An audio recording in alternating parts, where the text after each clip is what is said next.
this problem says find each sum. So what we're looking at here is we're looking at a sequence that's arithmetic, which means that the distance here, or the difference there, is going to be the same for each of these numbers. And what we're going to do with this arithmetic sequence is we're actually going to just add them all up. That's what we're doing, and they call that a sum. When I take a sequence and I add it up, it's called a sum, and that's what we see here. And we've dealt with these sums in section 12.1, so this isn't a big deal for us. Just keep that in mind, that these sequences we're dealing with here that we're adding up are arithmetic. So that's something to think about. So when I look at this here, that jump is 6. And not a positive 6, but a negative 6, because I'm subtracting 6 to get to the next one. So that tells me my D equals negative 6. So we're just going to use this information to come up with a sum here. And if I can come up with a sum, just like we see in B here, that's a sum already. We're trying to get it set up in that way. And then we can use one of our fancy formulas. So let's just do that part first. So we know D is negative 6. So then if I'm just looking for the sequence here, I'm not going to talk about even adding and subtracting right now. Just the actual numbers themselves. That's it. And then we'll talk about adding them up in a minute. So my D is negative 6. And my A1 is 7. So I'm just going to use those two ideas. Do you remember what the formula was? It was AN equals AN, or I should say A1 plus D times the quantity n minus 1. So what is that going to be for us? That's going to be my A1 is 7 plus the D is negative 6. So I'm just going to put minus there, and minus 1. And then I'm going to simplify this. And this is what I get for my A sub n. Now what I'm going to do is I'm just going to take that information and I'm going to put it in summation form. So we don't need any of this. Oops. So now that I have this, I'm just going to set up the sum now. Now my k equals 1. Now I don't know where this thing ends here because all I have is a beginning number, but I am going to have this 13 minus 6n here. And all I need now is this number here. And an easy way to find it is I just take my A sub n I already have, and I'll say, hey, when is my A sub n going to equal 299 and a negative 299? So now what I'm going to do with this information is I'm just going to plug it in over here, and then I can find out for what n that's true. That's the idea here.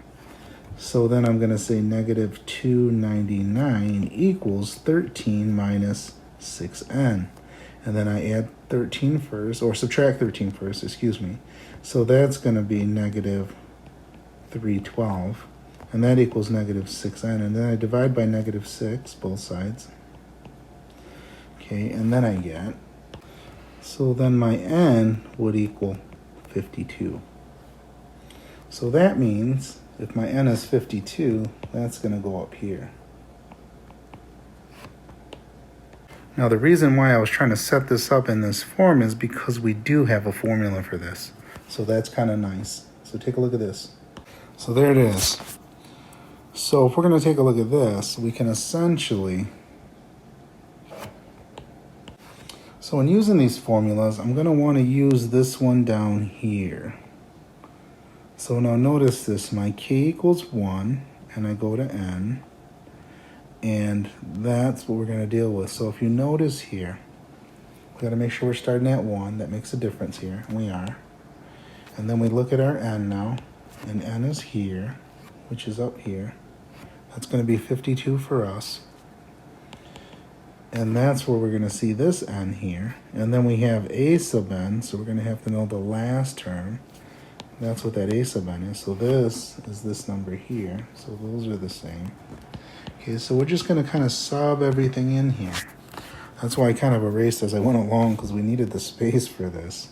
So now I'm just going to say equals, and then my n is 52, so it's going to be 52 over 2. And then A1, we need this A1 here. And my A1 is my first term, that's here. Okay, so I'm going to put that in. That's going to be 7 for us. And then plus, and my A sub n, like I said before, that was 299. So I'm just going to put a negative 299 in there. No big deal.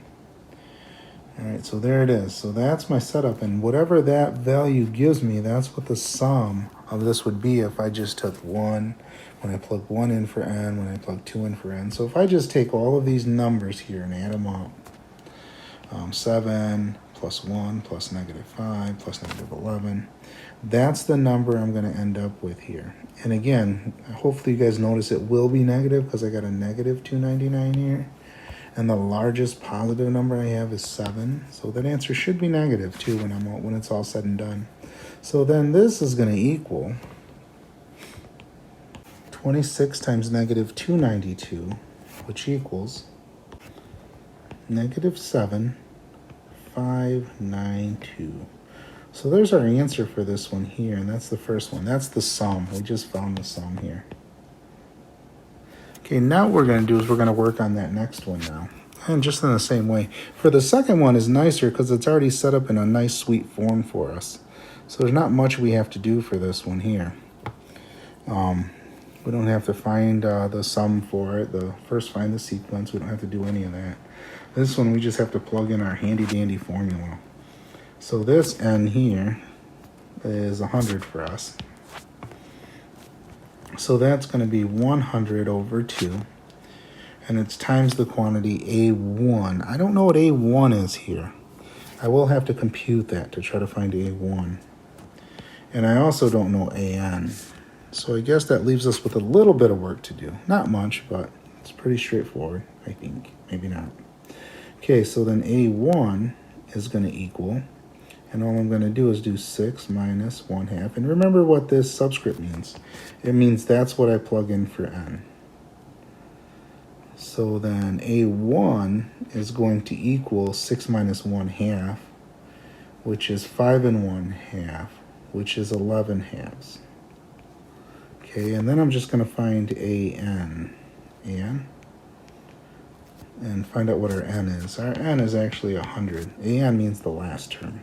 Excuse me. So that would be 6, and I know it's the last term because there's 100 there. That's my n. Okay, so 6 minus 1/2 times 100. So 100 times 1/2 is going to be 50. So 6 minus 50 is going to be negative 54. Okay, so those are those two values there, and I just plug them in for it. So again, my A1 is 11 halves, and my AN is 54. So we're just going to plug those values in here. So 11 halves plus negative 54. So that's what I end up with. So then our answer here is going to be, so the sum of this one's going to be negative 97 halves. So that's our answer for this one. So again, we're just using these formulas here, right down here. So from that, it's just the formula. And you're going to have your book with you for this test too, so that shouldn't be that big of a deal. You don't have to memorize all these formulas like I do if we're in class. It's one of the drawbacks, but it's a benefit for you guys. So there you go.